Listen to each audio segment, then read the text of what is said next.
Si l'on écoute certains titres spectaculaires, les méga-projets chinois de l'année 2024 relèveraient presque du miracle d'ingénierie, comme si des ponts, des barrages ou des infrastructures ferroviaires surgissaient par enchantement en quelques heures. Pourtant, dès que l'on met de côté l'enthousiasme un peu naïf et les formules tapageuses, une autre lecture s'impose, plus froide, plus technique et surtout plus instructive.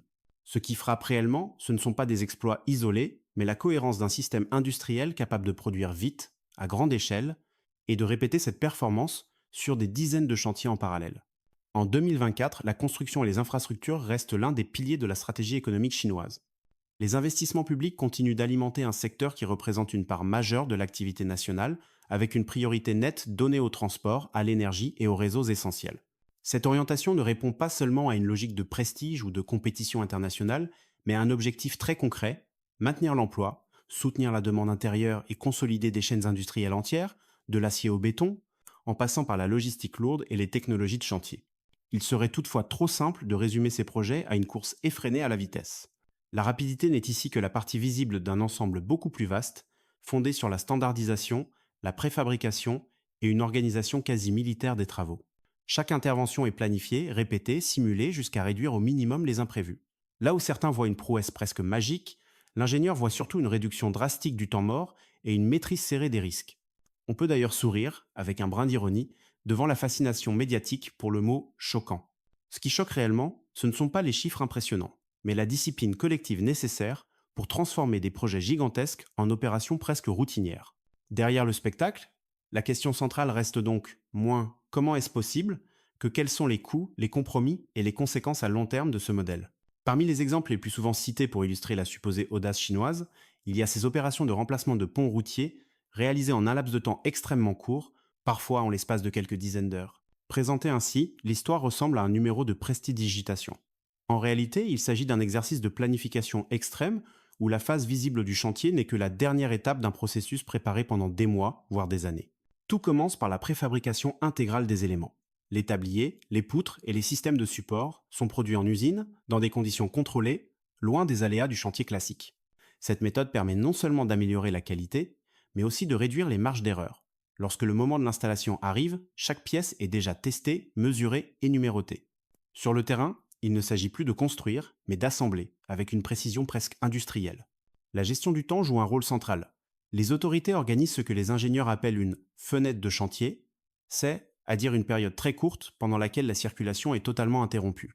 Durant cette fenêtre, des équipes se relaient sans interruption, jour et nuit, avec une coordination millimétrée entre grues, transporteurs lourds et équipes de contrôle. Ce n'est pas tant la vitesse individuelle qui impressionne, mais la synchronisation collective. Cependant, cette approche soulève des questions moins spectaculaires, mais essentielles. Travailler dans une telle intensité impose une pression considérable sur les ouvriers et sur les systèmes de contrôle de sécurité. La performance est réelle, mais elle repose sur une discipline stricte et sur une tolérance très faible à l'erreur. Derrière les vidéos virales et les titres accrocheurs, il reste donc une interrogation légitime. Ce modèle ultra rapide est-il reproductible partout ou dépend-il d'un contexte social, réglementaire et politique très spécifique à la Chine? Un autre épisode régulièrement mis en avant concerne le remplacement éclair de gares ferroviaires ou de nœuds d'infrastructure, parfois réalisés en l'espace d'une seule nuit. Là encore, le récit médiatique insiste sur la durée spectaculaire de l'opération finale, mais passe rapidement sur l'essentiel, le travail préparatoire. Dans ces projets, la phase visible ne représente qu'une fraction minime de l'effort total, tandis que l'essentiel se joue bien en amont, dans les bureaux d'études et les ateliers de préfabrication. La clé réside dans la logique du module. Les bâtiments, les quais, les systèmes électriques et même certaines parties des voies sont conçus comme des blocs autonomes fabriqués séparément puis assemblés sur site. Avant la moindre intervention, l'ensemble du processus est répété à blanc, parfois plusieurs fois, afin d'identifier le moindre point de friction. Chaque équipe connaît précisément sa tâche, son créneau horaire et ses interfaces avec les autres corps de métier. Dans ce contexte, le chantier réel ressemble davantage à une mise en scène parfaitement répétée qu'à une improvisation héroïque. Ce type d'organisation explique pourquoi le transport ferroviaire occupe une place centrale dans la politique d'infrastructure. En reliant rapidement les zones urbaines, industrielles et rurales, ces projets génèrent des effets économiques en cascade, bien au-delà du simple déplacement des passagers. Ils servent de levier pour l'aménagement du territoire, la valorisation foncière et l'intégration des marchés régionaux. La rapidité d'exécution devient alors un outil stratégique, et non une simple démonstration de force technique. Il y a toutefois une ironie que l'on ne peut ignorer. Ce qui déroute souvent les observateurs étrangers, ce n'est pas la technologie employée, largement accessible ailleurs, mais le niveau de discipline imposé sur le chantier. Là où d'autres systèmes tolèrent des ajustements permanents, celui-ci repose sur une conformité quasi totale au plan initial. Ce n'est donc pas un miracle, mais une culture de l'exécution stricte, qui transforme des opérations complexes en procédures presque routinières au prix d'une flexibilité très limitée. Lorsque le regard se tourne vers les projets de ponts maritimes, de tunnels sous-marins ou de liaisons traversant des zones géologiques complexes, le discours change subtilement de registre. Il ne s'agit plus seulement de vitesse, mais de résistance, de durabilité et de capacité à affronter des environnements hostiles sur plusieurs décennies. Les grands ouvrages reliant des régions côtières ou franchissant des bras de mer sont souvent présentés comme des symboles de puissance technique, mais ils sont avant tout des réponses à des contraintes très concrètes de mobilité et de développement régional. Construire sur la mer ou sous la mer signifie composer avec des vents violents, des courants imprévisibles, une corrosion permanente et des sols instables. Ces projets exigent une accumulation d'études géotechniques, climatiques et structurelles bien avant la pose du premier élément. La communication met volontiers en avant les records de longueur ou de portée, mais les ingénieurs savent que le véritable défi se situe dans la maintenance à long terme, dans la surveillance continue des structures et dans la capacité à anticiper des événements extrêmes de plus en plus fréquents. Il faut aussi comprendre pourquoi ces ouvrages sont systématiquement qualifiés de plus grands ou de plus longs.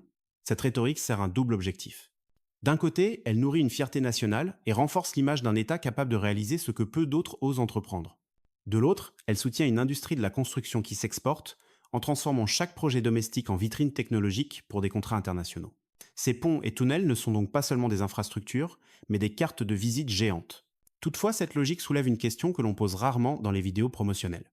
À force de chercher le record, ne risque-t-on pas de sous-estimer les coûts indirects, notamment environnementaux et financiers, qui s'accumulent sur le long terme? L'ouvrage spectaculaire attire l'attention, mais c'est sa performance discrète, année après année, qui déterminera s'il s'agit d'un succès durable ou d'un monument coûteux à entretenir. Le chapitre de l'énergie, et en particulier celui de l'hydroélectricité, occupe une place centrale dans le récit des méga-projets chinois. Les barrages géants sont souvent décrits comme des prouesses techniques absolues, capables de produire des quantités colossales d'électricité, tout en symbolisant la transition énergétique. Là encore, la réalité est plus complexe et mérite une analyse dépassant le simple effet d'annonce. Dans un pays dont la demande énergétique reste immense, la stabilité du réseau électrique est une priorité stratégique.